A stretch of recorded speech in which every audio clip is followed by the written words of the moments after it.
जो नक्शबंदी संप्रदाय था वो दूर दूर तक फैला हुआ था और तुर्की उसका एक तरह से महत्वपूर्ण केंद्र था। ख्वाजा बहाउद्दीन नक्शबंदी इस संप्रदाय के प्रवर्तक माने जाते हैं और बहाउद्दीन विभिन्न प्रकार के चित्र बनाते थे। अधिकतर जो चित्र होते थे उसके आध्यात्मिक जीवन से संबंध रखते थे और इन आकृतियों में बहाउद्दीन रंग भरते थे, यानी जो आकृतियाँ जो चित्र वो बनाते थे, इसलिए उसके अनुयायी नक्शबंदी कहलाए। यहाँ पर देखने वाली बात यह है कि जिस तरह से हम कहते हैं कि जो प्राचीन स्वरूप है या रूढ़िवादी स्वरूप है, वहाँ पर चित्रकारी को भी एक तरह से यानी जो ईश्वर का जो चित्र बनाया जाता है वो बैन है, यानी इसीलिए हमें किसी अल्लाह की मूर्ति नहीं मिलती है या हमें कोई चित्र नहीं मिलता है। तो हमें जो चित्र मिलता है वो मक्का या मदीना का ही मिलता है, जो वहाँ पर एक मस्जिद है जहाँ पर सभी लोग एक तरह से हज के लिए जाते हैं। तो एक लिबर्टी यहाँ पर हमें देखने को मिलती है कि आध्यात्म को भी ये लोग चित्रित करने का प्रयास करते हैं। जैसे इस संप्रदाय के जितने भी साधक वर्ग हमें मिले वो कई प्रकार के मत प्रकट करते हैं। किसी का कहना है कि आत्मा फिर दूसरा शरीर धारण करके ईश्वर संसार में लौट जाती है, यानी ये लोग कहते हैं कि एक तरह से जो पुनर्जन्म होता है वो है, आत्मा का पुनर्जन्म हो रहा है। कोई परमात्मा में ध्यान करने पर जोर देता है। उनका विश्वास है कि दूसरे के बलिदान के द्वारा किसी के अन्य के जीवन को आगे बढ़ाया जा सकता है। ये एक तरह से तंत्रवाद की तरफ का इशारा है एक तरह से। जब अगर हम भारत में जो उसमें प्राचीन काल में अगर बात करें तो जितने भी तंत्रवादी व्यवस्थाएं थी, जैसे शाक्ताई धर्म था या फिर और जो तंत्रवादी व्यवस्थाएं थी, तो जैसे वज्रयान था, बुद्धिज्म की बात करें तो जहाँ पर बलि की भी बात होती थी, तो वो व्यवस्था एक तरह से हमें इस्लाम में इस संप्रदाय में देखने को मिलती है। और नक्शबंदी संप्रदाय में जिक्र का प्रक्रिया का बहुत से वर्णन है। जिक्र का जो अर्थ होता है, जिक्र का अर्थ होता है कि मतलब भाई आध्यात्मिक शक्ति की प्राप्ति, यानी एक तरह से जो व्यवस्थाएं बनाई थी, जैसे हमने कल कादरी संप्रदाय में भी बात की थी, तो 7 प्रकार की जिक्र की वो बात करते हैं वहाँ पर। तो यहाँ पर भी जिक्र का उद्देश्य एक तरह से आध्यात्मिक शक्ति प्राप्त करने की व्यवस्था माना गया है। ये शक्ति प्राप्त करने की यानी साधक जो है, यानी जो एक तरह से अनुयायी जो बन जाता है नक्शबंदी संप्रदाय का, वो एकांत जीवन व्यतीत करते हुए परमात्मा का ध्यान और तत्शुभ का आश्रय देता है, यानी जो एक तरह से जो दूसरे लोग हैं उनको आश्रय देता है। इस संप्रदाय में साधक जो व्यक्ति हैं, यानी जो इसके मानने वाले हैं, वो हाथ में घड़ी रखना पसंद करते हैं। उनके शरीर के बाल बिखरे हुए हैं, हवा में उड़ते रहते हैं। वे नुकीले पत्थरों को रोड़ते रोड़ते बेहोश होकर गिर जाते हैं। यानी एक तरह से एक उनका वो दिखाया गया है कि मतलब चित्रमयी व्यवस्था, एक चित्रात्मक वर्णन हमें देखने को मिल रहा है यहाँ पर कि किस प्रकार उस धर्म के जो लोग हैं। एक दिन यहाँ पर हमें देखने की महत्वपूर्ण बात ये है कि ये जो संप्रदाय के जो लोग हैं वो दूर से पहचाने जा सकते हैं। जैसा कि हमें चिश्ती और सुरावर्दी के साथ वैसा देखने को नहीं मिलता है, मगर ये थोड़ा सा अलग है, यानी एक तरह से अलग दिखाने का प्रयास किया गया है। भारत में जो इस संप्रदाय का प्रारंभ किया गया वो ख्वाजा बाका बल्ली बेरठा, ख्वाजा बाकी बल्ली बेरठा द्वारा माना जाता है। वैसे नक्शबंदी संप्रदाय का विस्तार भारत में अहमद सरहिंदी के द्वारा हुआ था, यानी जो प्रभाव विस्तार जो होता है, ये संप्रदाय इस्लाम की कट्टरता का विरोधी था और प्राणी मात्र की एकता पर बल देता था। यानी एक तरह से जैसे हम बात करते हैं कि जो इस्लाम की कट्टरपंथी जो व्यवस्था है, जहाँ पर ये कहा जाता है कि हर प्रकार से यानी जो देश है वो एक तरह से इस्लाममय होना चाहिए, यानी वहाँ की सारी जनता को इस्लाम कबूल कर लेना चाहिए। मगर ये जो संप्रदाय यानी सूफी जो संप्रदाय रहे हैं, उन सूफी संप्रदायों में हमेशा हमें ये देखने को मिलता है कि एक तरह की उदारता या लिबर्टी हमें देखने को मिलती है और वो प्राणी मात्र के ऊपर बल देते हैं। अहमद ने कई सुधार किए। इनका सबसे बड़ा जो कार्य था वो था सूफी सूफी के सिद्धांत को बहुत दूर से इस्लाम के मौलिक सिद्धांतों के पास ले आए।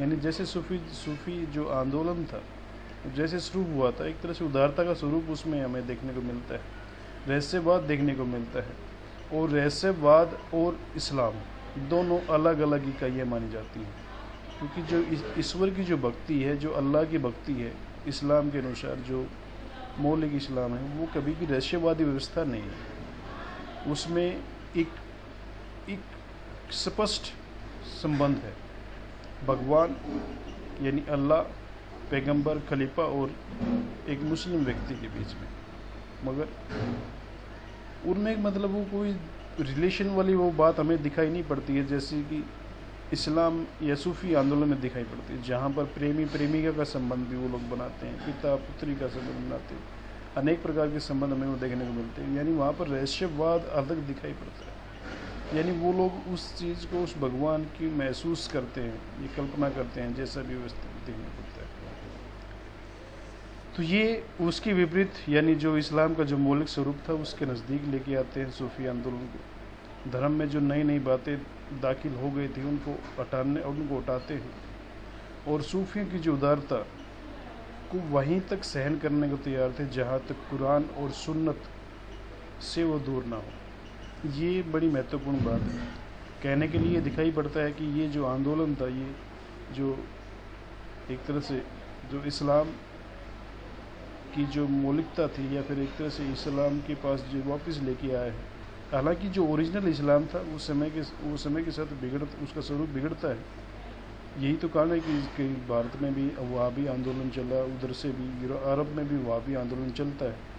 तो वो इस्लाम की जो पुरातन व्यवस्था थी उसको पुनर्जागृत करने का प्रयास किया गया था, यानी पुनर्स्थापित करने का प्रयास किया गया था। तो वो व्यवस्था हमें देखने को मिलती है। मगर सूफी जो आंदोलन थे, चिश्ती और सुहरावर्दी की बात करते हैं, तो वो लोग, उनका जो जीवन जीने का जो तरीका है, ईश्वर की जो भक्ति करने जो तरीका है, वो बिल्कुल डिफरेंट। वहाँ पर हमें कहीं भी ये नहीं लगता है कि वो लोग मतलब किसी भी प्रकार से जो दुनिया की जो कहते हैं कि दुनिया का जो ताम जाम है या फिर परंपराएं हैं, उनकी वो परवाह नहीं करते हैं। वो एक तरह से भक्ति में इस तरह डूब जाते हैं कि उनको सिर्फ कह सकते हैं कि हमें अल्लाह ही दिखाई पड़ता है। और यहाँ पर ये बात कहते हैं कि सूफी आंदोलन की जो उदारता थी, या फिर जो एक तरह से कहते हैं कि स्वतंत्रतापूर्ण जीवन था, वो उसको उतना ही सहते हैं जितना कि कुरान या फिर सुन्नत में वो बात कही गई है। संगीत को उन्होंने धर्म के विरुद्ध बताया, और जबकि अगर चिश्ती की बात करें हम, तो संगीत तो एक तरह से, या फिर सूफी आंदोलन की शुरुआत की बात करें तो संगीत एक महत्वपूर्ण माध्यम माना गया था उस अल्लाह की प्राप्ति करने के लिए। और भावविष्ट अवस्था में नाच उठना इन्होंने इस्लाम के विरुद्ध कहा, और बादशाह और पीर के सामने साष्टांग करने को भी अनुचित बताया। संतों की मजार पर दीप जलाने और उनकी पूजा करने को भी धर्म के विरुद्ध कहा। हमें ये देखने को मिलता है जैसे बहुत जो इस्लामी जो सूफ़ी आंदोलन था, जो संगीत की जब लय बढ़ती थी, तो वो लोग जो सूफ़ी जो साधक थे या फिर सूफ़ी जो भक्त थे या सूफ़ी मसंत थे, वो मतलब अपने होश खो देते थे इस तरह से संगीत की उस साधना में। उनको तारतम्य दिखाई पड़ता था कि अल्लाह के नज़दीक जा रहे हैं, और संगीत उसमें एक तरह से वाहन के रूप में वो लोग उसको यूज़ करते हैं, और उनको पता नहीं रहता है कि वो किस प्रकार से अपनी भावभंगिमाएँ दिखा रहे हैं या फिर नाच रहे हैं, जो भी हो रहा है। तो वो चीज़, ये जो नक्शबंदी संप्रदाय है उसको एक तरह से इनको मतलब धर्म के विरुद्ध मानता है, यानी धर्म का पालन करने के लिए संगीत की भी आवश्यकता नहीं है, और संगीत में नाच की भी आवश्यकता नहीं है, नृत्य की भी आवश्यकता नहीं है। और जैसे जैसे हम कहते हैं ना कि जैसे जो सूफ़ी संत थे या पीर थे, जैसे जैसे जहाँ पर वो अपनी देह का त्याग करते थे, वहाँ पर उनको दफनाने के बाद उसकी मजार के ऊपर हमें ये दिखाई पड़ता है कि अनेक प्रकार के मेले या त्यौहार उसको बनाने लग जाते हैं एक निश्चित समय के ऊपर। और जो जितने भी चिश्ती या फिर सुहरावर्दी या फिर हमें जो सूफ़ी संत दिखाई पड़ते हैं, वो आमतौर पर जो व्यापारिक मार्ग थे उन नगरों में या उन रोड के ऊपर वो हमें दिखाई देते हैं। जैसे अगर हम अजमेर की बात करते हैं या मुल्तान की बात करते हैं, तो अजमेर में जो चिश्ती जो दरगाह है, तो वो भी एक तरह से जो चिश्ती दरगाह है, वो भी एक तरह से पीर की मज़ार है, उसकी पूजा होती है। तो इन सब बातों को ये लोग अपने उनके विरुद्ध मानते थे। इस संप्रदाय के जो अनुयायी हैं वो चीन, भारत, तुर्किस्तान, जावा आदि मिलते हैं, और नक्शबंदी शाखा का सबसे अधिक प्रभाव में शिक्षित वर्ग के ऊपर दिखाई पड़ता है। इस संप्रदाय के जो 8 सिद्धांतों पर यह आधारित था, जिनका पालन करना प्रत्येक शिष्य को करना पड़ता था। यानी वो कहते हैं कि श्वास में, यानी जो सांस हम ले रहे हैं, उसमें हम ईश्वर को महसूस करें या ईश्वर का स्मरण करें उस सांस के साथ। चरणों की दृष्टि की बात करते हैं, यात्रा करने की बात करते हैं, यात्रा यानी भगवान की तरफ यात्रा करने की, एकांतवास में रहने की बात करते हैं, ईश्वर को बार बार स्मरण करने की बात करते हैं, ईश्वरीय ध्यान की बात करते हैं, आत्म विस्मृति का भाव यानी अपने आप को भूल जाने का भाव की बात करते हैं, और फिर कहते हैं कि ईश्वर के प्रति एकांत गमन, यानी ईश्वर के प्रति एक तरह से एकांत व्यवस्था में जाना, यानी उनके साथ एक तरह से अपना जो तारतम्य है उसको स्थापित करना या जुड़ना। इस संप्रदाय के सूफी मानते हैं कि मनुष्य को अपनी सुरक्षा 3 प्रकार से करनी चाहिए: विभिन्न इच्छाओं से रक्षा, संसार से रक्षित होकर, यानी जैसे हम अगर बौद्ध धर्म की बात करते हैं तो बौद्ध धर्म का जो मेन एसेंस है, जिसको हम कहते हैं 4 जो आर्य सत्य हैं, वहाँ पर भी जब बताया गया है कि संसार दुखों का घर है, और इन दुखों का कारण हमारी तृष्णाएं हैं, इच्छाएं हैं। यहाँ पर भी वही बात हमें देखने को मिलती है, यानी जो मन में इच्छा उठती है, कभी को आज कभी सोचेंगे आप कि भाई आज पिज़्ज़ा खाने की इच्छा है भाई, या फिर आज चलो मूवी देख लेता हूँ या नाटक देख लेता हूँ। वो कहते हैं कि उससे फिर आपका जो ओरिएंटेशन है, वो जब तक आप उस कार्य को ख़त्म नहीं कर लेते हो, पिज़्ज़ा खाना है, फिल्म देखना है, नाटक देखना, जो भी करना है, जब तक वो ख़त्म नहीं होता तब तक आपका ध्यान सारा वहीं रहेगा, और वो ख़त्म होने के बाद हो सकता है कि कोई दूसरी इच्छा का प्रादुर्भाव आपके मन में हो जाए। तो एक तरह से जो कह सकते हैं कि मतलब है, हम जो एक तरह से हमें जो दिखता है, तो वो इच्छा एक महत्वपूर्ण व्यवस्था बनती है साधक की, उसमें यानी एक तरह से भक्ति करने में।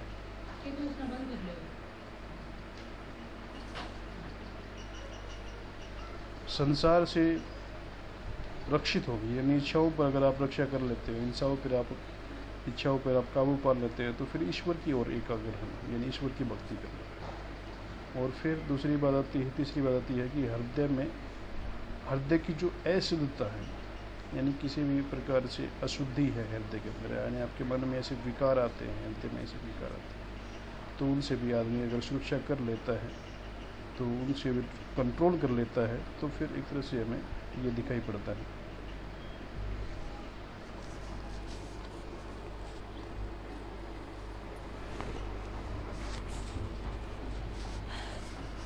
इस संप्रदाय में अगर हम कहते हैं कि शरीयत के पालन पर जोर दिया गया, दृढ़ता से हर धर्म का पाखंड जिसने एक तरह से इस्लामी सिद्धांत को दूषित कर दिया था, उसको खंडन करता है। अहमद सरहिंदी जो मुजाहिद के नाम से प्रसिद्ध थे, ने वजूद के सिद्धांत पर हमला किया। ये सिद्धांत होता कि जहाँ पर प्राणी मात्र की जो एक तरह से हम कहते हैं कि समानता की जो अगर बात करते हैं, तो उसके ऊपर बात करते हैं। सुधारक को एक प्रभावशाली चरित्र मिला था,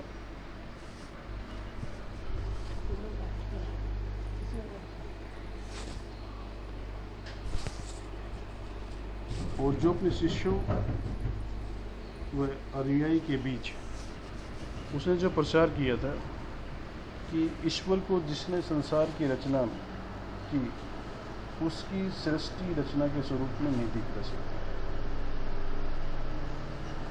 ईश्वर को, यानी जिसने संसार, इस सारे संसार की रचना की है, उसकी ही सृष्टि स्वरूप, उसकी ही सृष्टि रचना के स्वरूप में नहीं देखी जा सकती। उसने वहदत उल वजूद की आलोचना की, जिसके अनुसार वास्तविक सत्ता एक है और हम जिसे ईश्वरीय सत्ता कहते हैं। वो कहते हैं कि भाई परम सत्ता एक है, पदार्थ उसकी अभिव्यक्ति मात्र है, संपूर्ण सृष्टि का वही उद्गम स्थल है और उसी में वह समा जाती है। सरहंदी ने ये जो एक तरह से कहते हैं ना कि वहदत वजूद की ये बात थी मेन एक तरह से, जहाँ पर वो एकता की बात करते हैं, यानी जो परम जो सत्ता है, ईश्वर है, उसने जो पदार्थ बनाए हैं, यानी जो जितने भी पदार्थ यानी मानव या फिर उसके हिसाब से जो एक तरह से बोली जो तत्वों में दिखाई पड़ते हैं, वो सभी से एक समान है। और जो अल्टीमेट एम है वो यही है कि इस पदार्थ का उस सत्ता के साथ मिलन होना है। मगर जो सरहिंदी है वो इस चीज़ को स्वीकार नहीं करता है।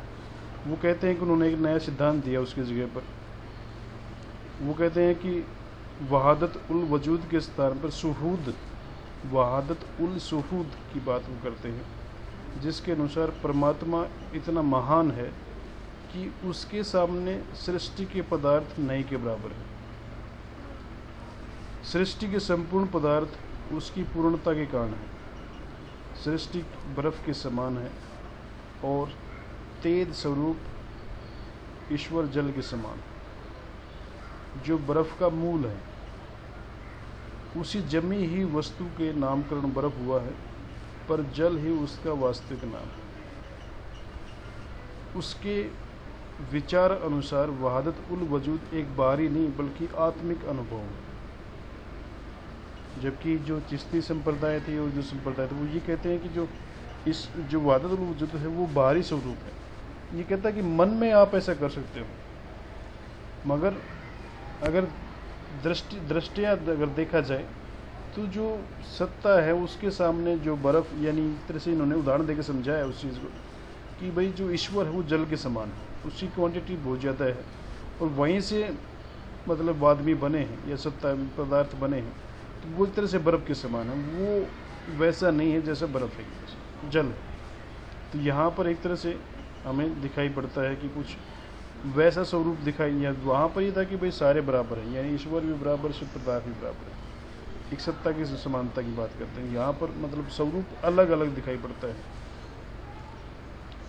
और उसमें वो कहते हैं कि मतलब भाई अत्यंत दिव्य उन्माद की अवस्था में वह पूर्ण रूप से अपने उपास वस्तु खो देता है, खो बैठता है और ऐसा अनुभव करने लगता है कि मानो उसकी आत्मा उसमें से बिल्कुल तन्मय हो गई, यानी निकल गई वहाँ से। आत्मा का इस अभिव्यक्ति का जो कहते हैं कि तल्लीनता की इस अभिव्यक्ति का जो अनुभव होता है वो क्षणिक होता है, जिसके उपरांत एक सूफी पुनः दास्ता स्थिति में लौट जाता है और उसने ये उसके आध्यात्मिक जो सबसे बड़ा कल्याण है कि जो वह एक अति उत्तम ईश्वर में विश्वास करता है। एक तरह से ये अगर बात की जाए तो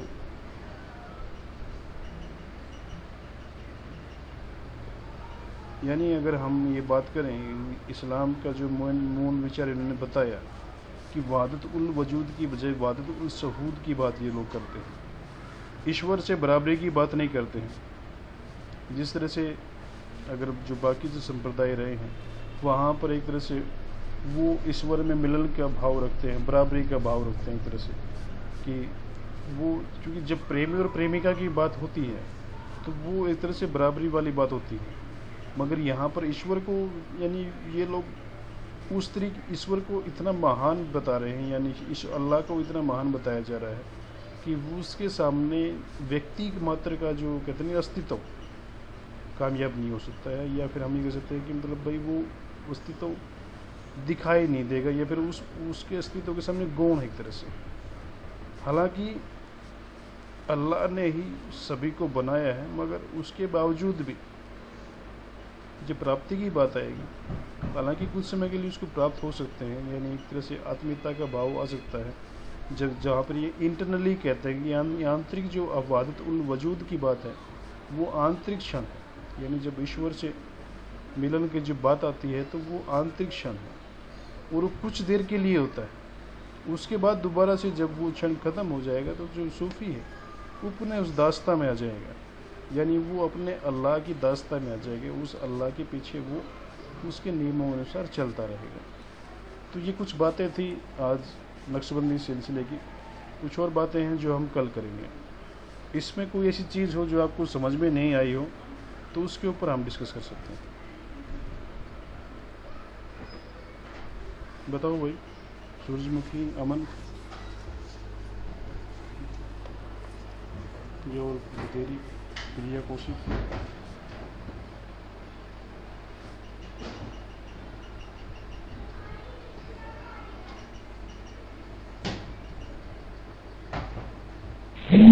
हाँ जी सर। आइए, आगे। चलो ठीक है भाई, फिर कल मिलते हैं फिर। जोगेंद्र है। हाँ भाई। हो गया जी। ना